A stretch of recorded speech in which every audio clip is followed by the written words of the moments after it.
लखनऊ के इंदिरा नगर प्रतिष्ठान में सोमवार को मेगा जॉब फेयर चल रहा है, जहां क्षेत्रीय सेवायोजन कार्यालय और IMBI 1MIB फाउंडेशन की ओर से इसका आयोजन हुआ है। इस जॉब फेयर का उद्घाटन कौशल विकास मंत्री कपिल देव अग्रवाल ने किया।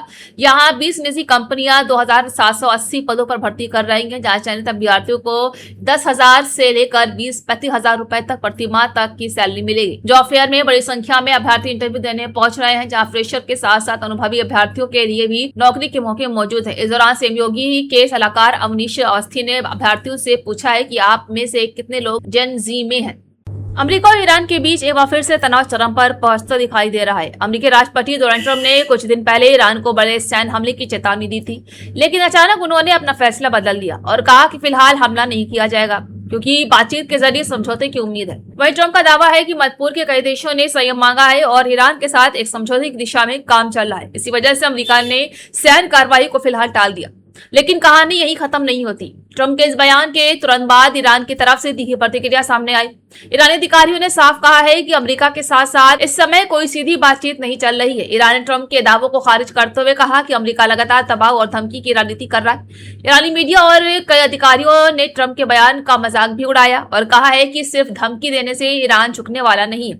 सबसे बड़ा विवाद हरमुज जलडमरू मत को लेकर है, जहां ट्रंप ने दावा किया कि जल्द ही हरमुज पूरी तरह से खुल जाएगा और समुद्र व्यापार समान हो जाएगा, लेकिन ईरान ने कहा कि ऐसा कोई अंतिम फैसला नहीं हुआ है। ईरान का कहना है कि जब तक सुरक्षा और राजनीतिक मुद्दों पर समाधान नहीं निकलता है, तब तक स्थिति पहले जैसी नहीं मानी जा सकती। इसी में दुनिया भर में सवाल उठ रहा है कि आखिर अमेरिका पीछे क्यों हटा। विभिन्न रिपोर्टों के अनुसार ट्रंप ने कहा कि खाड़ी के कुछ सहयोगी देशों ने तनाव कम करने की सलाह दी है और बातचीत को एक मौका देने की अपील की गई है। कुछ विशेषज्ञों का मानना है कि बड़े युद्ध की स्थिति में पूरे क्षेत्र में तेल आपूर्ति प्रभावित हो सकती है, जिसका असर वैश्विक अर्थव्यवस्था पर पड़ता है। इसलिए कूटनीतिक रास्तों को प्राथमिकता दी गई है। सोशल मीडिया पर दावा किया जा रहा है कि अमेरिका के मिसाइल भंडार या सैन्य संसाधनों की स्थिति की वजह से हमला टल गया, लेकिन अभी तक अमेरिकी सरकार ने इसकी कोई जानकारी नहीं दी है। इसलिए इस तरह के दावों को तथ्य के रूप में नहीं देखा जाना चाहिए। बिहार की राजनीति की सबसे चर्चित सीट बीकापुर विधानसभा से इस समय सबसे बड़ा उलटफेर सामने आया है। पूरे देश की नजर इस सीट पर टिकी हुई है, क्योंकि यहाँ जनसुराज के संस्थापक प्रशांत किशोर पहली बार विधानसभा चुनाव मैदान में हैं और उनका मुकाबला भारतीय जनता पार्टी के उम्मीदवार नीरज कुमार सिन्हा से हुआ है।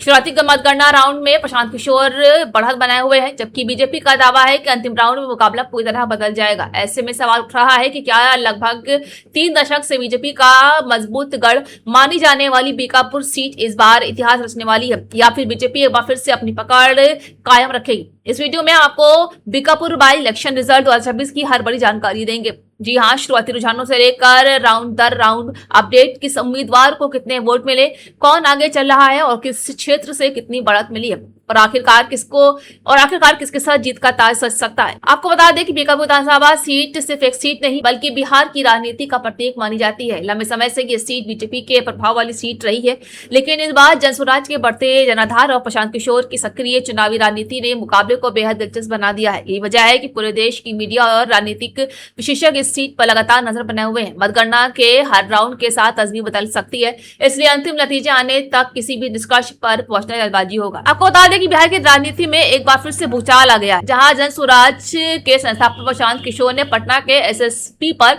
गंभीर आरोप लगाते हुए सीधा मोर्चा भी खोल दिया है। प्रशांत किशोर ने मुख्य निर्वाचन अधिकारी से मुलाकात कर पटना एसएसपी के उनके साथी पुलिस अफसर के खिलाफ लिखित शिकायत दर्ज कराई है, जहां पीके का सीधा आरोप है कि पटना एसएसपी प्रशासन का दुरुपयोग कर सत्ताधारी दल के दबाव में चल रहे चुनावों को प्रभावित करने की कोशिश भी कर रही। देखिए इस वीडियो में।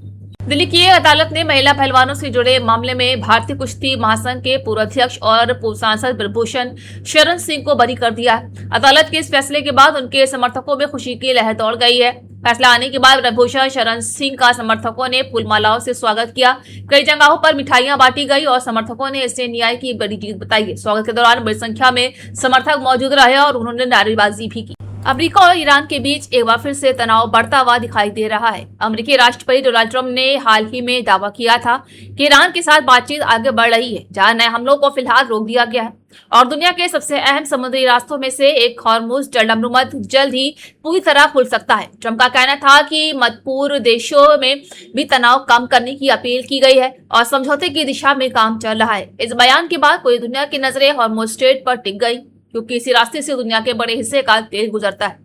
लेकिन ट्रंप के इस दावे के कुछ ही समय बाद ईरान ने पूरी तरह तस्वीर बदल दी। जी हाँ, ईरान के विदेश मंत्रालय ने साफ शब्दों में कहा कि अमेरिका के साथ इस समय कोई सीधी बातचीत नहीं चल रही है। ईरान ने यह भी कहा कि जब तक अमेरिका की सैन्य कार्रवाई और जवाबदारी जारी रहेगी, तब तक हार्मोज स्ट्रेट को पूरी तरह खोलने का सवाल ही पैदा नहीं होता। ईरान ने ट्रंप के दावों को खारिज करते हुए कहा कि अभी केवल ओमान के साथ सुरक्षित रास्ते खुले हुए हैं और इसे अमेरिका के साथ समझौते नहीं कह सकते हैं। और वहीं ईरान का यह भी कहना है कि अगर अमेरिका वास्तव में तनाव कम करना चाहता है तो पहले उसे अपनी सैन्य गतिविधियों को रोकना होगा। ईरानी अधिकारियों का कहना है कि सिर्फ बयान देने से हालात नहीं बदलेंगे। उनका आरोप है कि अमेरिका अपना लगातार दबाव बनाता रहा है, इसलिए ईरान भी अपनी सुरक्षा से कोई समझौता नहीं करेगा। यही वजह है कि हार्मुज को लेकर अभी भी अनिश्चितता बनी हुई है। दूसरी ओर ट्रंप लगातार ये संदेश देने की कोशिश कर रहे हैं कि हालात पहले से बेहतर है और समझौते की संभावना बनी हुई है। ट्रंप ने कहा है कि अगर बातचीत सफल रही तो सिर्फ हॉर्मुज पूरी तरह खुलेगा, बल्कि क्षेत्र में तनाव भी कम होगा। हालांकि अभी तक ईरान ने ट्रंप के इन दावों की पुष्टि नहीं की है। वही हॉर्मुज जलमरूमत की अहमियत को समझना भी बहुत जरूरी है। ये दुनिया का सबसे महत्वपूर्ण समुद्री मार्ग है, जहाँ खाड़ी के कई बड़े तेल उत्पादक देशों का कच्चा तेल इसी रास्ते से होकर गुजरता है। आपको बताते चले कि अमेरिका, यूरोप, खाड़ी देश और एशिया के कई देश लगातार इस संकट पर नजर बनाए हुए हैं। सभी चाहते हैं कि बातचीत के जरिए समाधान निकले और किसी भी तरह की नई सैन्य कार्रवाई से बचा जा सके। हालांकि अभी तक दोनों देशों के बयान एक दूसरे से बिल्कुल अलग दिखाई दे रहे हैं। एक तरफ ट्रंप समझौते की बात कर रहे हैं तो दूसरी तरफ ईरान कह रहा है कि जब तक अमेरिका का रवैया नहीं बदलता है तब तक कोई बड़ा फैसला नहीं होगा। इस पूरे घटनाक्रम के बीच ओमान की भूमिका भी काफी अहम मानी जा रही है। रिपोर्टों के मुताबिक ओमान दोनों पक्षों के बीच तनाव कम करने की कोशिश कर रहा है। ईरान का भी मानना है कि ओमान के साथ समुद्री रास्ते को लेकर बातचीत चल रही है, लेकिन उसने साफ शब्दों में कहा है कि इससे अमेरिका के साथ अंतिम समझौता नहीं माना जाना चाहिए। अब सबसे बड़ा सवाल यही है कि आने वाले दिनों में अमेरिका और ईरान के बीच वास्तव में कोई समझौता होगा या फिर दोनों देशों के बीच टकराव और बढ़ेगा।